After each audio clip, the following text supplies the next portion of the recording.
Hello, this is Alan Wheeler, and I'm making a contribution or working on an assignment for Jesse Huntenberg's new Brave and Curious Coven.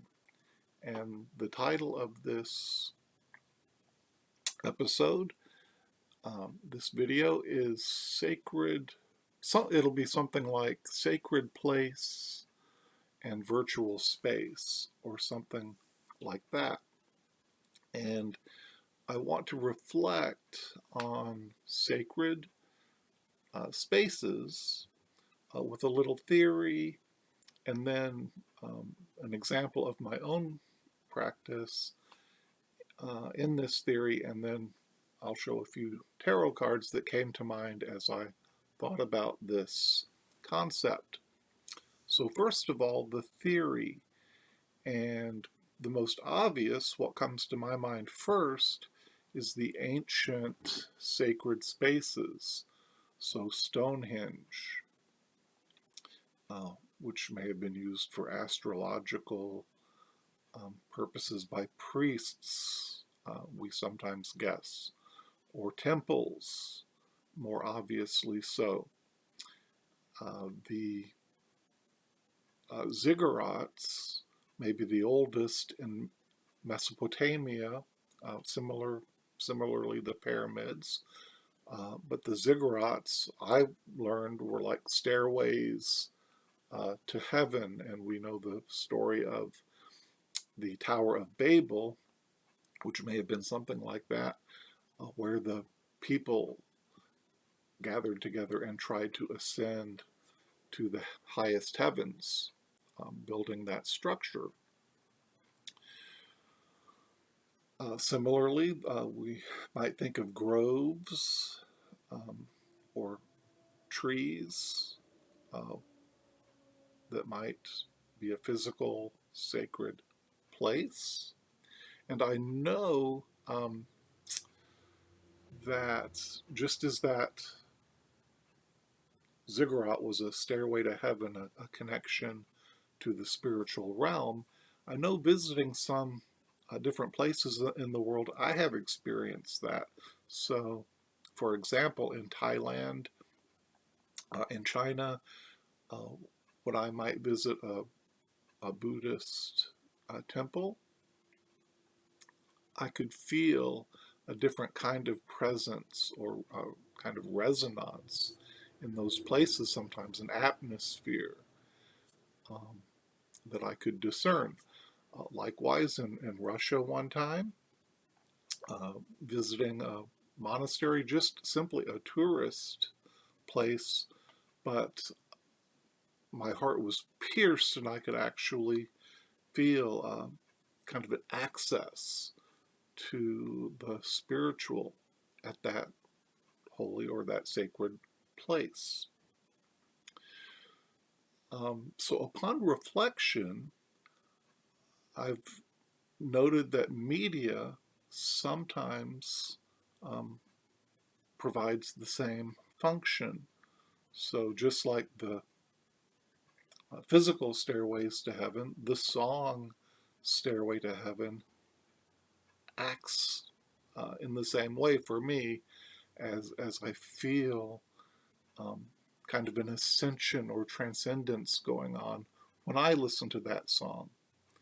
And now the song may be mocking the physical um, or the mainstream idea of accessing heaven, um, but on the Whispering Wind, we find the real stairway in that song. And I think we're all muse, being the root word of music. I think we're familiar with um, how media does that through music, but in reading a book, I just pulled this one as an example. Uh, Robert Place's book on the tarot, his big thick book.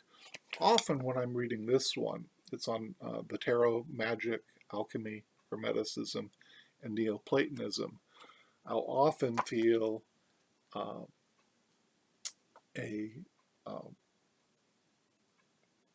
resonation or uh, vibration and through reading this material.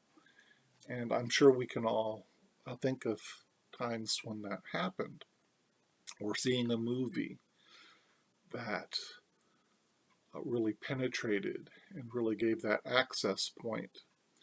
And so, reflecting on this, it seemed to me that places and even these items of shared culture, it seemed like energy can be stored and shared through these means. And this connectivity is very obvious or very evident in something like the internet or the new media. So, where we know we have a connectivity that we didn't quite have before in the new media. So, it acts as kind of both an analogy of spiritual connectivity, as well as it really is a realm, just like the physical or the old media, where there is connectivity. So, some examples: visiting websites, one where I would connect and feel and resonate would be the tarot forums, like the Eclectic um, Tarot. I think the website's still going, but although the forum has closed, or the Cartomancy forum. And certainly YouTube channels, Kellyanne Maddox, Jesse Huntenberg's, racing artist Wilkinson on her Al Moon 513 channel. These are places where I've felt strong vibrations or the spiritual atmosphere or that kind of connectivity. So, upon reflection, I'm thinking that it's less the physical location of this town or this mountaintop, but as the familiar phrase goes, the true worshipers worship in spirit and in truth. So there's something deeper, more transcendent. So in practice, however, not being a Zen master, I do have an altar here where I burn incense or candles. I have crystals, various images, a statue of the Morrigan here. I have a very similar setup on my desk at work, but also I have a, what I call a virtual altar, and I'll put a link um, just down below to a page on my website where I've actually got pictures of my two altars and have links to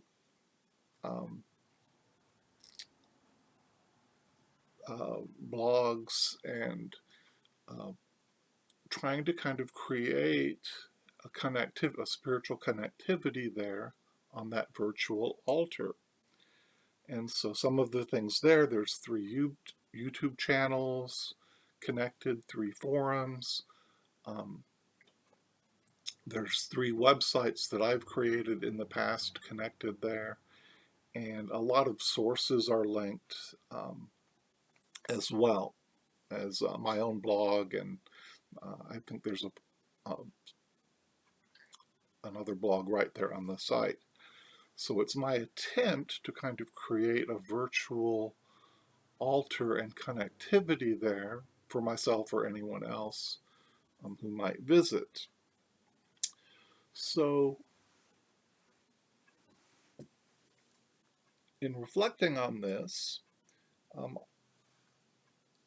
I pulled 3 cards, actually just the 7 of Pentacles from 3 different decks, because as I was reflecting, the 7 of Pentacles came to mind as a one tarot card that might represent sacred space. And one reason is that 7 is a sacred number. You have the 7 spheres of the planets, and in various cultures and religions, 7 is a sacred number. And then Pentacles is of the earthly element. So the traditional Rider-Waite-Smith card shows this well, as a worker has paused to look at the fruit of his labor there. And I've often been reminded, looking at this card, of how these day number 7 on the Jewish calendar is the Sabbath day of rest. So after working 6 days, there's a pause, and that time and space is designated as quiet time, rest time, and sacred time. And we see the worker reflecting on that. Here's an example from another deck, which is the Druidcraft Tarot. And here's a Druid or Druid, presumably also on a sacred day, cutting down mistletoe. Perhaps at a sacred place, and the pentacles can be seen drawn here. And so that's another more physical representation. And then from the Tarot of Vampires, we have an image of a shapeshifter who is also looking at some fruit. But in this case, it's hard to make out here, but she's embracing a sundial, which underscores the idea that this is time and space that is sacred here. So those are some cards that bring this idea of sacred space to mind. But in closing, let me just remind myself and anyone watching that whether casting a circle or building a physical altar, what's really going on is a spiritual connection. Again, maybe a